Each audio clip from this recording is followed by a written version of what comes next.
Alexander Gustafsson versus Daniel Cormier is right now the pivotal fight for the light heavyweight division.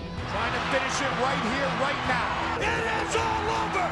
Daniel Cormier is the new UFC light heavyweight champion!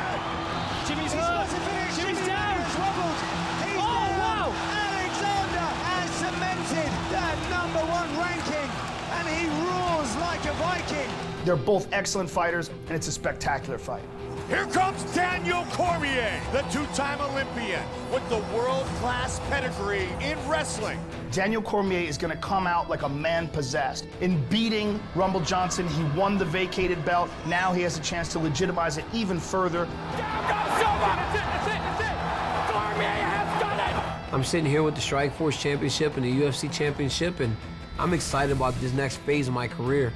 Trying to hold on to that gold belt. Side to side on the head. There we go, champ. That's what I'm looking for. He's constantly getting better and constantly striving for perfection and success. He's better than he showed the Jon Jones fight. Good combination by DC.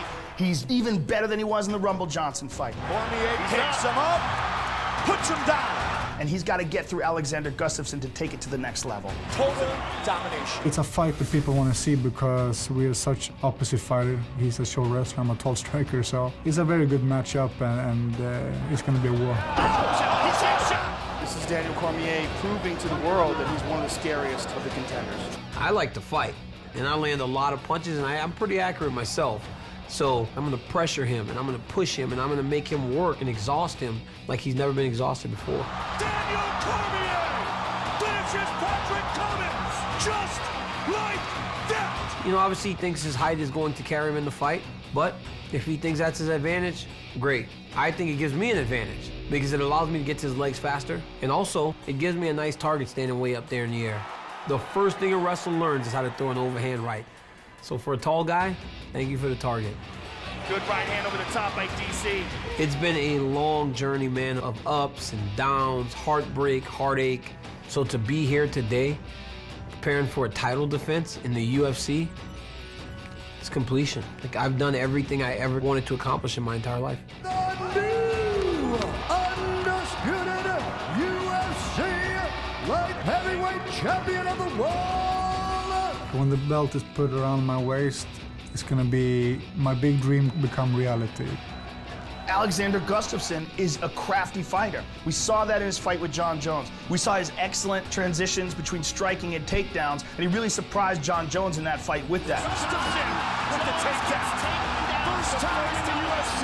He became the first man in Jon Jones' mixed martial arts career to take him down, not just once, but twice. It was a really close fight, and many people thought Gustafsson could have gotten the nod in that fight. It was that competitive. Gustafsson has gone into the championship rounds, and there's that big right hand again. Gustafsson looks to take Jones some nice uppercuts. These 2 years since my last title fight has been a roller coaster for sure. I had some ups, I had some downs. So it's been a very learning experience for me, and I feel better in every way. There's a big lead. I think we're going to see an even better version, more focused and more intense Alexander Gustafsson. I believe I can beat anyone in my division right now. I feel more motivated than ever now, and I feel stronger than ever. Quitting is not an option, you know. I just keep going, and I keep training every day, and I want that belt. What a fight! Everybody points to him fighting Jones tough for 5 rounds. Nobody's talking about him knocking out Vladimir Matyashenko. Nobody's talking about him knocking out Jimmy Manuwa. His greatest performance was a loss. He's tough for me because of his abilities, not because of what he did against Jon Jones. His footwork, his height, his wrestling defense is why he's tough. Good level change. Jimmy looking for a arming guillotine. Big takedown down by Gustafsson. I'm a fighter that believes in precision and speed with good wrestling techniques. It is all over! Alexander Gustafsson chokes out James Tahuna. Whatever he throws, whatever he's gonna do in that fight, I'll be ready for it. And I'm gonna have an answer for it too. If it's 1 round, it's gonna be 1 tough round. If it's 5 rounds, it's gonna be 5 tough rounds. But I can tell you, it's gonna be me as a winner. I'm gonna leave that octagon with the belt on my waist. That's it. I love that he kind of buys into the hype. You know, believe all those things. That makes me confident, even more confident on October 3rd. It makes me want to go for a run right now. March 15th, 2014. We had a new welterweight champion for the first time in 6 years, and it was this man, Johnny Big Rig Hendricks. I got to the belt. I thought I was where I wanted to be, and I wasn't. Lawler looking for the finish. Vicious attack by Lawler. Robbie Lawler is the new champion. After I lost a split decision to Robbie Lawler, you take a step back, you say, okay, why did that happen? Why did we lose that fight? All right, get that under control. Now I have realized that I gotta do whatever I can. My destiny's in my own hands. And if that means take more fights and knock everybody else out of the way, then that's what I gotta do. I'm just gonna fight everybody until there's nobody left. Johnny Hendricks is really fighting like a champion in this fight, Mike. He looks spectacular. He wants his belt back. Willie's been asking to fight for me because that's his way to the title.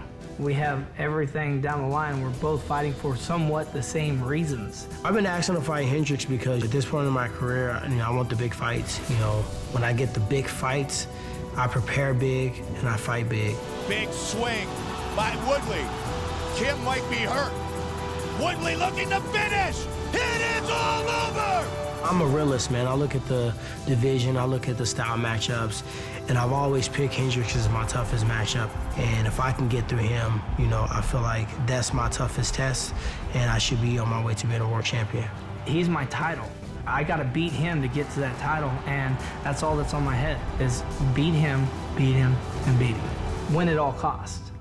In addition to this fight being something where we both have something to prove, I think it's just the history behind it. Tyron Woodley wrestled for Missouri. I wrestled for Oklahoma State, Big 12s. We wrestled once that I know of. I ended up going and winning that tournament. Losing that didn't feel great, and I just been wanting to punch him in the face ever since then, so this is a great opportunity for me to get that payback. I did it once. Let's show him that it's not a fluke. There is no question about this guy's power, man. Thunderous! Are you kidding me? Johnny's style is really difficult, man. He gives a lot of guys problems. He never stops trying to win. He always competes to the last minute. He can take a punch, he can give a punch. Strength is a huge piece of my puzzle that has got me where I'm at today. The good Lord blessed me with it, then I gotta use it. Oh, just like that!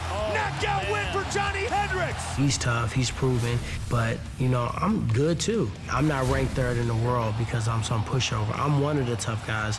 I'm one of the guys that can punch you with one punch and push you to sleep. Oh! Tyron Woodley knocks out Josh Koscheck! When Tyron Woodley is putting everything together, whether it's wrestling, grappling, striking, power, conditioning, depth, toughness, competitiveness, just pushing through every round, I really think that when I'm on all cylinders, I am the very best welterweight in the world. I know it's gonna be a tough fight. I know that he's gonna come out and want to win, but I believe I'm the best fighter, and now it's just about proving it. Well, this is a Johnny Hendricks that's already fought for the title and understands what it's about. He wants to gain the world title again. He's already tasted it. In his mind, he never lost a fight to Robbie Lawler, so he feels as he's been kind of shortchanged. So that mental edge and that chip on his shoulder, he's gonna want to teach me something. Guess what? I'm gonna want to teach him something too. So whoever gets there first is probably, gonna be the victor in this fight. A decisive win over Tyron Woodley is one step closer to my end goal, to get my belt back. This is a fight that puts me in a position where it's no-brainer who the next guy in line is. And, you can delay, but you can't deny. If I beat him in great fashion like I plan on, then I won't be able to be denied my opportunity at UFC Gold. Does size really matter? On October 3rd, new UFC light heavyweight champion Daniel Cormier, a 5'11" former heavyweight, defends his belt against 6'5" Swedish superstar Alexander "The Mauler" Gustafsson, the division's most skilled striker. The tale of the tape only tells part of the story. UFC 192, Cormier versus Gustafsson, only on pay-per-view.